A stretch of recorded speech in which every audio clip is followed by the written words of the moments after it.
Assalamualaikum warahmatullahi wabarakatuh.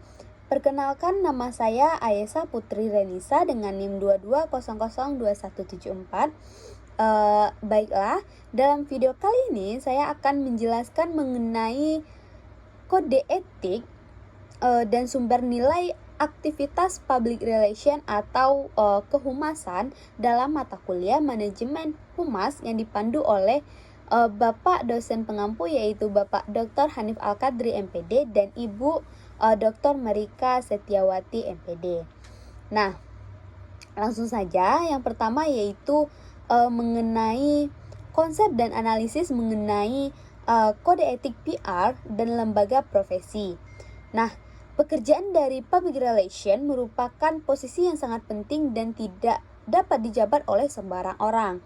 Karena PR menjalankan fungsi dan tugasnya memikul tanggung jawabnya yang sangat berat berkaitan dengan masalah etik moral yang luhur. Nah, public relation dalam melakukan pekerjaannya haruslah mempunyai niat yang baik dan bersifat netral ataupun tidak berpihak pada satu golongan. Nah, bahkan pekerjaan seorang PR tidaklah sedikit. PR sebagai komunikator harus memiliki kredibilitas yang cukup tinggi. Kode etik penting sebagai landasan dasar atau sebagai pedoman dalam melaksanakan pekerjaan di bidang public relation. Nah, seseorang dengan profesi kehumasan dalam melaksanakan harus mengacu pada prosedur yang telah ditemukan baik pihak manajemen perusahaan atau organisasi tempat ia bekerja. Nah, profesional dari PR sendiri sebelum menjalankan pekerjaan harus dapat mempelajari segala ketentuan yang diatur secara prosedural, apa yang harus ditaati dan tidak boleh untuk dilanggar. Nah, apa yang terjadi jika diabaikan akan mendapat sanksi moral. Dari kemampuan dan keterampilan itu dapat dikatakan bahwa seorang praktisi public relation yang memiliki kemampuan sedemikian rupa adalah seseorang yang profesional public relation apabila dirinya dapat menjalankan profesi sesuai dengan kaidah-kaidah dan aturan-aturan yang ada atau sesuai dengan kode etik yang mengatur profesinya tersebut. Dengan adanya kesadaran untuk memegang teguh kode etik public relation, maka seorang public relation dapat memiliki posisi baik dirinya di mata masyarakat. PR juga akan dapat menjalankan tugas dan kewajiban dan tanggung jawab penuh, dan setiap kemampuan dan keterampilan yang dimiliki dapat diolah dengan baik untuk menciptakan konsep kerja yang baik terhadap perusahaan yang diwakilinya. Nah, masyarakat, dan lebih besar lagi dampaknya bagi dirinya sendiri. Kode etik profesi merupakan suatu tantangan etika yang telah disepakati oleh suatu kelompok masyarakat tertentu. Nah, kode etik umumnya termasuk dalam norma sosial. Namun, bila ada kode etik yang memiliki sanksi yang berat, maka termasuk dalam norma hukum. Nah, kode etik juga dapat diartikan sebagai pola aturan, tata cara, tanda pedoman etis dalam melakukan sesuatu kegiatan ataupun pekerjaan. Kode etik merupakan pola aturan atau tata cara sebagai pedoman berperilaku. Nah, tujuan dari kode etik ini agar profesional memberikan jasa sebaik-baiknya kepada pemakai atau nasabahnya. Adanya kode etik akan melindungi perbuatan yang tidak profesional dari seorang PR.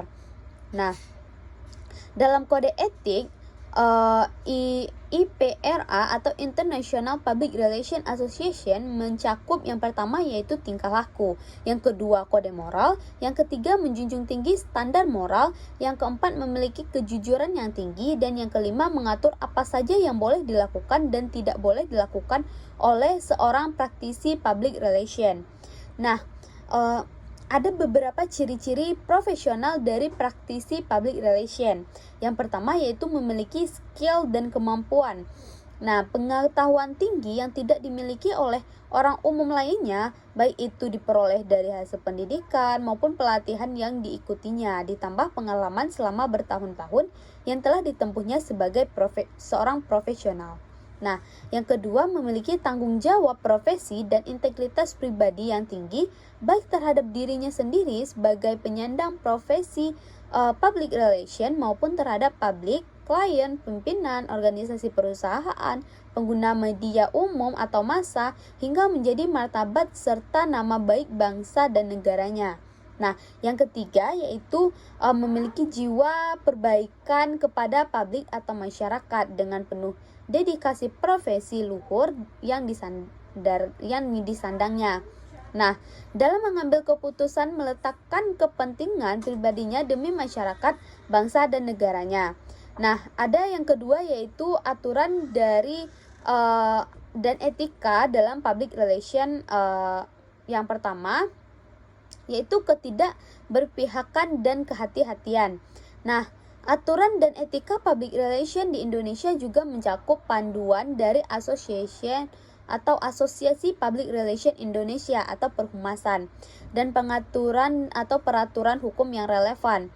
Kepatuhan terhadap aturan ini penting untuk membangun dan menjaga reputasi yang baik. Dalam praktik public relation atau PR, terdapat aturan dan etika yang harus diikuti untuk memastikan profesionalisme dan integritas. Nah, yang pertama yaitu ketidakberpihakan dan kehati-hatian.